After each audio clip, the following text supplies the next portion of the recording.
Ladies and gentlemen, it is official. 151 has been fully revealed. We're going to be going over some of the art designs, and we're also going to be talking about the investability aspect of it. But before we jump into it, as always, we do weekly giveaways. All you have to do to enter is leave a like, comment down below, and subscribe to the YouTube channel. On top of that, we also have giveaways we're going to be doing on our Twitter. Links down in the description below, as we're trying to be more active on that.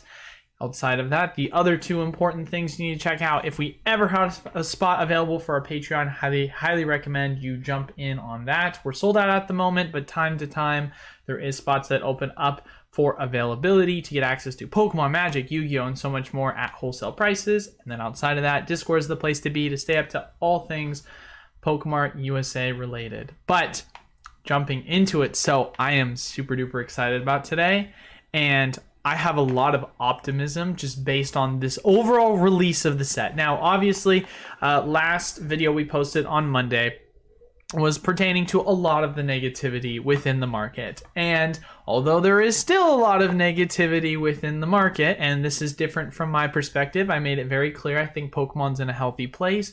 I'm still a very big believer of Pokemon in the long term, and I think even in the short term, Pokemon will do well. We're just not going to be in the same space as we were a couple of months to 6+ months ago, because with every new set release, with every new generation release, there's typically going to be the first couple of sets that are going to be a dud, and then once we get into the spicier sets that are super good, then you can start to see a little bit of hype come back into it. That's why the second half of generations tend to perform a lot better than the first.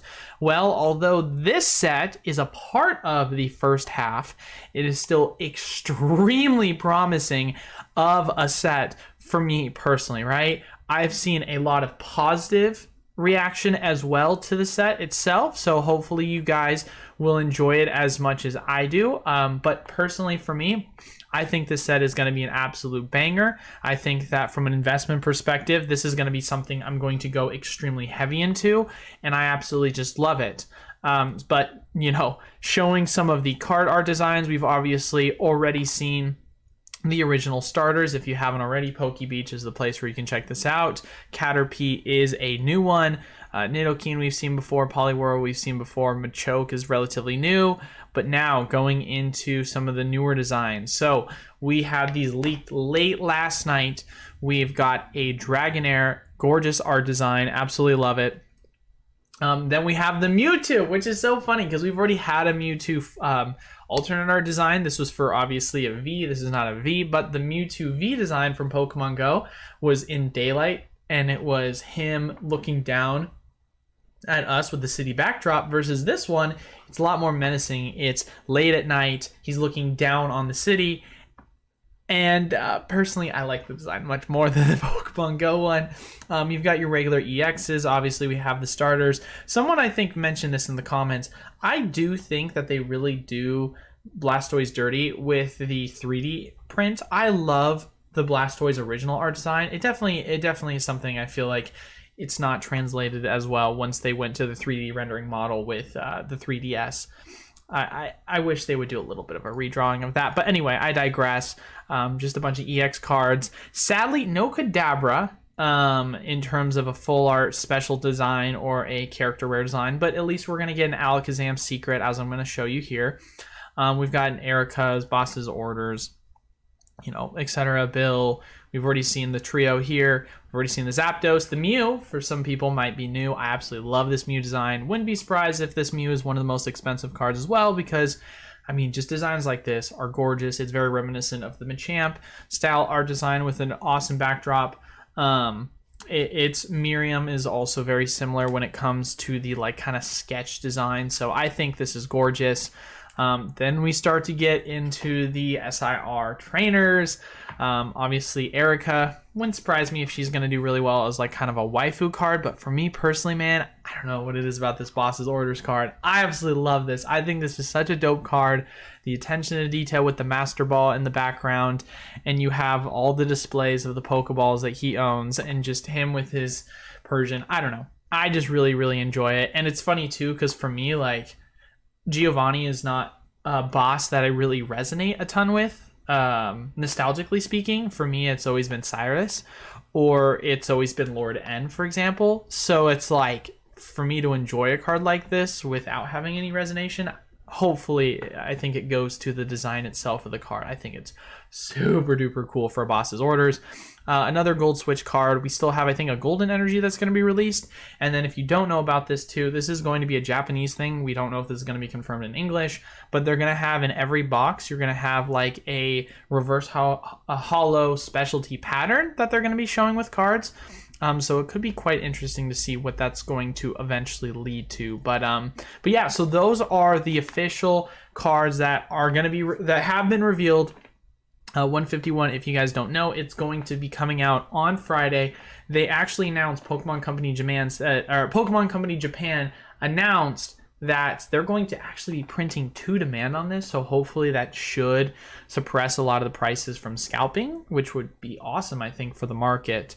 And it would be nice to see if we could get this in America or just, other English-speaking countries to have a little bit of cheaper prices, because the idea of them printing to demand to suppress prices is, I don't know, I think it's better. Some people might disagree with me on that one, but making it so that it's more readily available at a cheaper price, I think it's good for the hobby, at least at the gate, out the gate, because the demand for this is going to be insane. I mean, this set looks incredible, right? And the art designs, I think, are gorgeous. You've got different types of styles as well, so you can find appreciation from each one of the cards. And from an investment perspective, right, this is where we get into the nitty gritty and where this could be quite interesting. I believe that from an investment side perspective, this could be, I mean, with any specialty set, right? Crown Zenith, I'm super high on Crown Zenith, right? But I think that there's an argument to be made that there's actually going to be more opportunities with this than there is Crown Zenith, depending upon how readily the stock is going to be of this product. So if you don't know, the set for our English 151 is going to be releasing on September 22nd. We know that for Crown Zenith, the set came out in January and it's currently June, and we're still seeing a large abundance of this product sitting on shelves. What does this mean for 151? Well, if you're saying that we've got a ton of Crown Zenith sitting on shelves 5 months after release, and end of September you've got the set release, and then what's 2 months from that? Black Friday. I think you guys are getting to the point that I'm making with this. There's potentially going to be an insane opportunity or value proposition to pick this up at extremely cheap prices. Now, I know there's probably going to be a ton of hype for this out the gate. If I'm correct, there's confirmation that there's going to be an ultra premium collection of this. So I understand if pre-orders for that item is going to be super high. I mean, everyone always talks about Charizard Ultra Premium being an absolute brick of a product because of how much they printed it. But let's not remember that it was at one point worth upwards of $400 on pre-sale prices. So there's a reason why anything UPC related is going to be extremely expensive out the gate. So don't jump in emotionally and FOMO off the initial price. Wait until we know what the general supply is going to be of this specific product.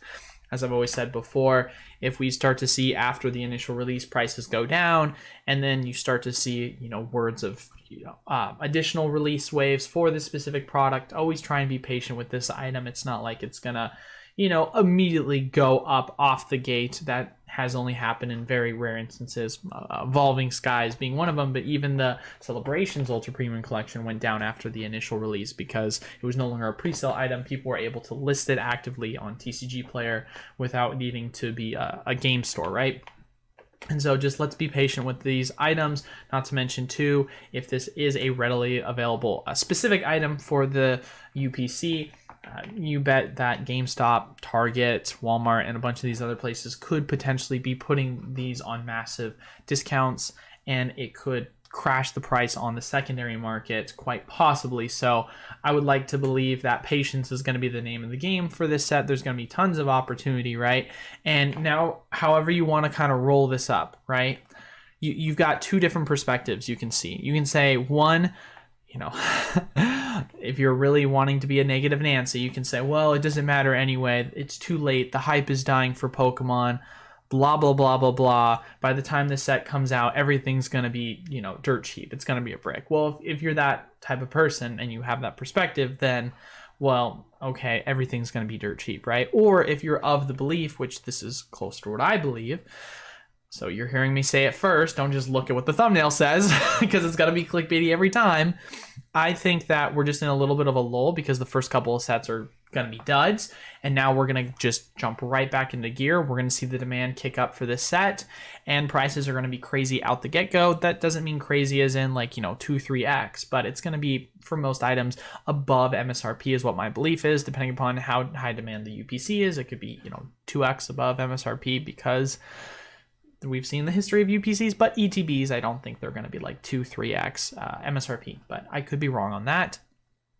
And so you're going to see that with the initial demand for the announcement of pre-orders for that product on the Pokemon Center website, on TCG Player, etc., etc.